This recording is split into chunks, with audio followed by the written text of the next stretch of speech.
I will perform the musculoskeletal assessment, part of the physical assessment on the patient right now. Usually I'll start with the TMJ assessment, but I will start actually with his ankles and his feet at this time. First, I'm going to check his the range of motion of his feet and ankles. I'm going to have him to bend at the ankle. I'm going to have him to turn one foot toward his other foot. I'm usually expecting inversion about 30 degrees. And then I'm going to ask him to turn the foot the other way. And that should be about a 20-degree inversion. I'm going to ask him to rotate his ankle. That's turning his foot out. I expect about abduction of 10 degrees. And when it's in, abduction at about 20 degrees. And then you try to oppose the return to neutral to test the strength. And so, now, return it back. Yep. This way. Turn it back. All right. So we know that he has good strength in his in range of motion of his legs and ankles. And then I'll ask him to bend and straighten his toes. So I'll have to remove his shoe and sock for this purposes. And we're asking him to bend and straighten out his toes.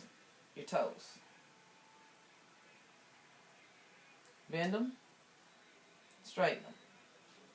So he has, it's pretty fair to say that he has range of motion in his toes. And then we're going to ask him while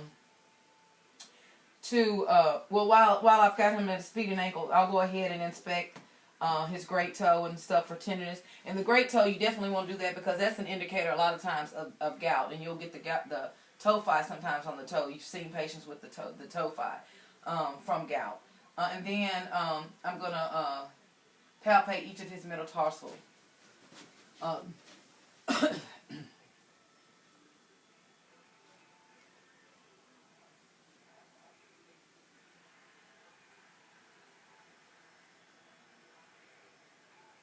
I'm not feeling any abnormalities or anything like that in his foot. And when I lift his toes and move them, he can move his toes. Then I'll go ahead and I look at his arch also. And if you'll raise your foot and you'll inspect the arch right there. He's kind of flat-footed. He has a small arch. It's not very well pronounced. But we also inspect the arch of the foot. We look for corns and calluses and hammer toes. We want to make sure that he has the right amount of digits on each foot. And then we're going to also inspect the weight-bearing alignment of the foot. And it should be midline on the foot on the line with the heel and the second toes.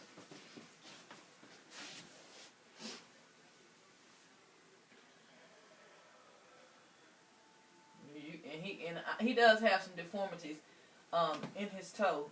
Look, you got a couple of bunions and calluses on the toe noted when you do this assessment. Okay. Next, I'll go ahead and check the range of motion of his knees. We want to look at the alignment of his lower leg, and the angle between his tibia and the femur should be less than 15 degrees. Sometimes it's greater than that, and that's when you have the bow legs or the knock knees, such as I have knock knees. And then we of course we palpate the knees as well. Of course, anytime you're doing an assessment, it always involves inspection and palpation. We'll palpate the kneecaps for any tenderness or edema.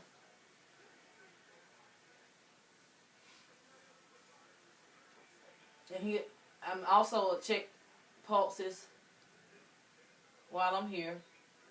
He's got good pedal pulses as well. Then I will ask him to stick his leg out, bring it back, out to the side, back down. I'll have him to bend, raise back up.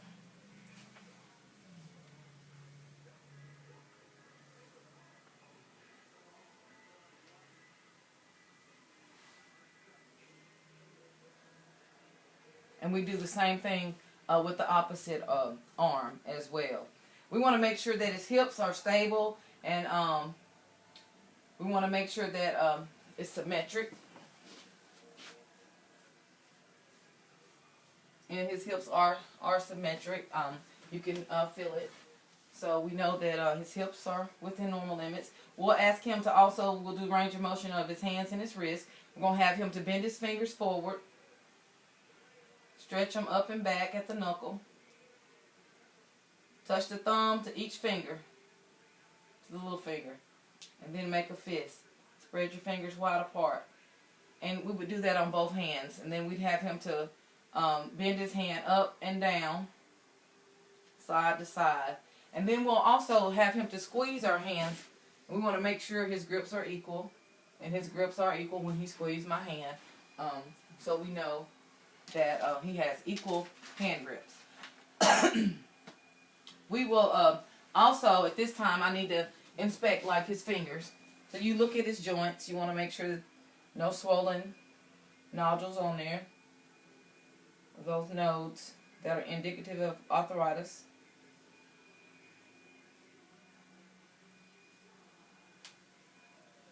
And I don't see any problems associated with his hands. The next thing that we want him to do is have him to bend his elbow with his hand moving toward the shoulder. And then we'll have him to straighten it with it going to the side.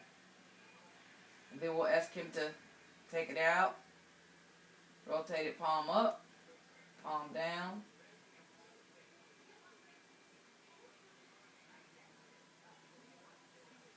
Okay. Then, after we do that, we'll go ahead and get ready to assess his spine.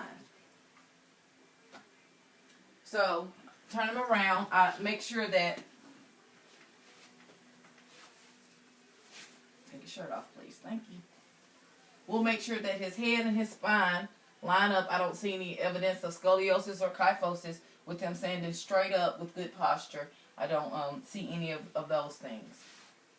And then, of course,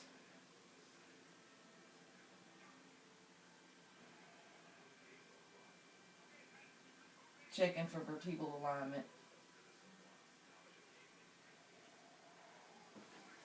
And his spine is okay. Then I'll ask him to bend his head forward. So you'll turn around this way. Bend your head forward and put your chin to your chest. And then bend your head back with your chin to your ceiling. And then take it side to side. And then an ear on each shoulder. Then we're going to test the strength of the sternocleidomastoid muscle. And we're going to apply opposing force. For instance, if I tell him to move his head, he's going to try to move his head back to the position press against me.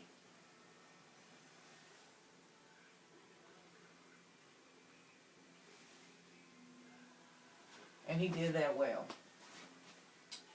We'll check the cervical spine. We're going to have him... we just checked the cervical spine. We're going to now check the thoracic and lumbar spine. I'm going to have him to bend forward at the waist, trying to touch his toes. And you should have about 75 to 90 degree flexion. And then I'm going to ask him to bend back at the waist. And then I'm going to ask him to bend side to side. And it should be a lateral bending of about 35 degrees in a normal person. And then, of course, we'll do, ask him to rotate his trunk from side to side.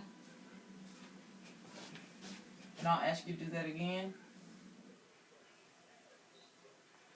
And he can move his trunk from side to side. I'll ask him to do range of motion of his shoulders. We want to make sure that his shoulder joints are moving. So we're inspecting his shoulders. We're looking at his clavicle, his scapula, and all of his muscles for size. And it looks and appears to be symmetric in contour. And his shoulders are symmetric in contour and they line up correctly. Then we'll look at his sternoclavicular and acromioclavicular joints, the clavicle, the scapula, the head, the humerus, and the area muscles when we're looking at the shoulders. We're going to ask him to do range of motion, normal abduction and abduction of the shoulders. Shrug your shoulders. And then, as he's shrugging his shoulders up, I'm going to push down on it, testing the strength. And as I push down on him, I felt the resistance when I was pushing down. I'm going to have him to raise his arms forward and then over his head. And then I'm going to see, back up. Now I'm coming down, you raising up. Shoulders are strong. All right.